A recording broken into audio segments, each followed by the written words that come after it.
Assalamualaikum warahmatullahi wabarakatuh. Hai teman-teman, perkenalkan nama saya Fadila Safila dengan NIM 24101109 dari kelas IK 24A. Hari ini saya akan menjelaskan tentang apa sih itu algoritma FCFS. Nah, pengertian algoritma FCFS itu merupakan algoritma penjadwalan sistem yang secara otomatis mengekspresikan permintaan dan proses yang antri sesuai urutan kedatangannya. FCFS ini merupakan algoritma pengawalan CPU yang termudah dan paling sederhana. Selanjutnya ada cara kerja algoritma atau karakteristik algoritma FCFS. Yang pertama itu cara kerja algoritma FCFS. Merupakan proses yang tiba lebih awal akan dieksekusi lebih dulu. Proses eksekusinya dalam urutan kedatangan. Begitu satu proses mulai dijalankan, ia harus selesai sebelum proses lain dimulai. Yang kedua itu ada karakteristik.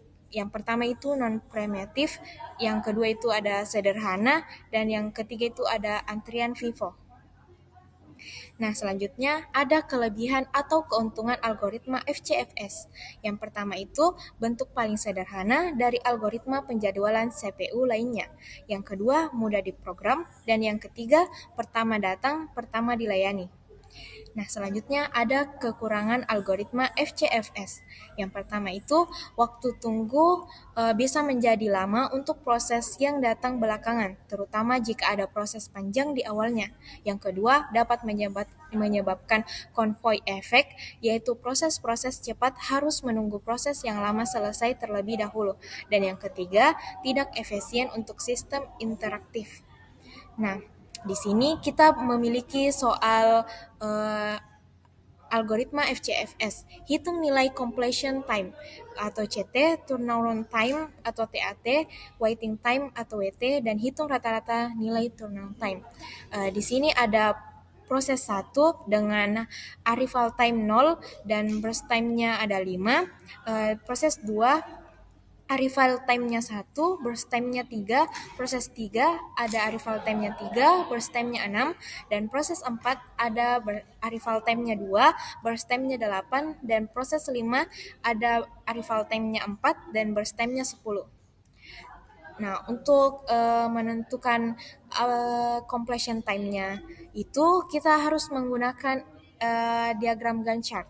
Yang pertama itu ada di angka 0 dengan proses 1 arrival time burst time-nya 5 dan arrival time di angka 1 ada proses 2 dengan burst time-nya 3 dan arrival time 2 ada proses 4 dengan burst time-nya 8, arrival time 3 ada burst time-nya 6, dan di arrival time 5 ada P5 dengan burst time-nya 10. Nah, selanjutnya kita melihat terlebih dahulu proses pertama. Nah, proses pertama dengan burst time 5, jadi pertama kita harus menghitung dari angka 1. 1, 2, 3, 4, dan 5. Nah, di angka 5, proses 1 sudah selesai dan ada proses 2, 4, dan 3, dan 5 menunggu. Nah, di angka selanjutnya ada proses 2 dengan burst time 3. Jadi, kita menghitung dari arrival time di angka 6. Ada 6, 7, 8. Nah, di angka 8 ini proses 2 selesai, lalu selanjutnya ada proses lainnya yang antri ada yaitu ada proses 4, ada proses 3, ada proses 5. Nah, untuk proses 4 dengan burst time-nya 8 itu kita mulai hitung di angka 9. 9, 10, 11, 12, 13, 14, 15, dan 16. Nah, P4 selesai di arrival time atau kita sebut completion time-nya 16. Nah, selanjutnya ada P3 dengan burst time 6 dan P5 dengan burst time 10. Uh,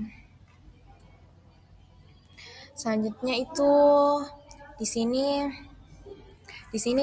ada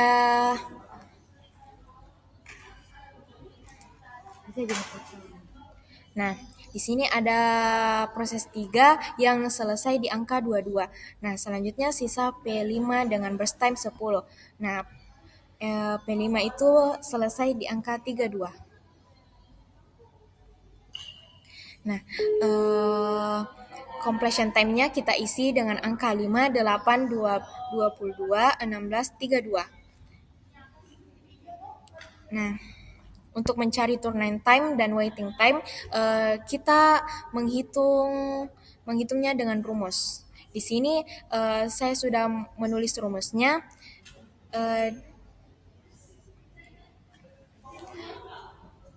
nah, TAT itu completion time dikurang arrival time. Jadi nilai dari completion time dikurang dengan arrival time, di mana completion time-nya itu 5 dikurang 0 sama dengan 5, 8 dikurang 1 sama dengan 7, 22 dikurang 3 sama dengan 19, 16 dikurang 2 sama dengan 14, 32 dikurang 4 sama dengan 28.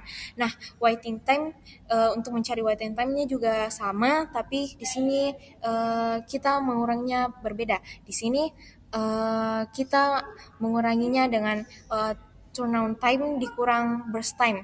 Nah, turnaround time-nya tadi kita dapat di proses 1 itu 5 dikurang 5 sama dengan 0, 7 dikurang 3 sama dengan 4, 19 dikurang 6 sama dengan 13, 14 dikurang 8 sama dengan 6, 28 dikurang 10 sama dengan 18. Nah, selanjutnya kita mengisi kolom turnaround time dan waiting time. Di sini semua sudah lengkap: arrival time, burst time, completion time, turnaround time, waiting time. Selanjutnya, uh, selanjutnya saya akan membacakan kesimpulan dari apa yang saya jelaskan tadi. Di sini kesimpulannya, algoritma FCFS merupakan metode penjadwalan paling sederhana yang mengeksekusi proses berdasarkan urutan kedatangannya. Siapa yang datang terlebih dahulu akan dilayani terlebih dahulu. Prinsipnya mirip dengan sistem antrian pada layanan umum. First in, first out. FCFS cocok untuk sistem batch processing atau situasi dengan beban kerja yang relatif seragam karena mudah diimplementasikan dan memberikan keadilan dasar bagi setiap proses yang masuk. Namun, algoritma ini kurang optimis untuk sistem multitasking atau real time sebab tidak memperhitungkan prioritas, lama eksekusi maupun kebutuhan waktu responsi yang lebih yang cepat. Itulah tadi penjelasan algoritma FCFS. Semoga teman-teman sekalian paham atau bermanfaat bagi teman-teman sekalian. Saya Sabina Sakila. Terima kasih. Wassalamualaikum warahmatullahi wabarakatuh.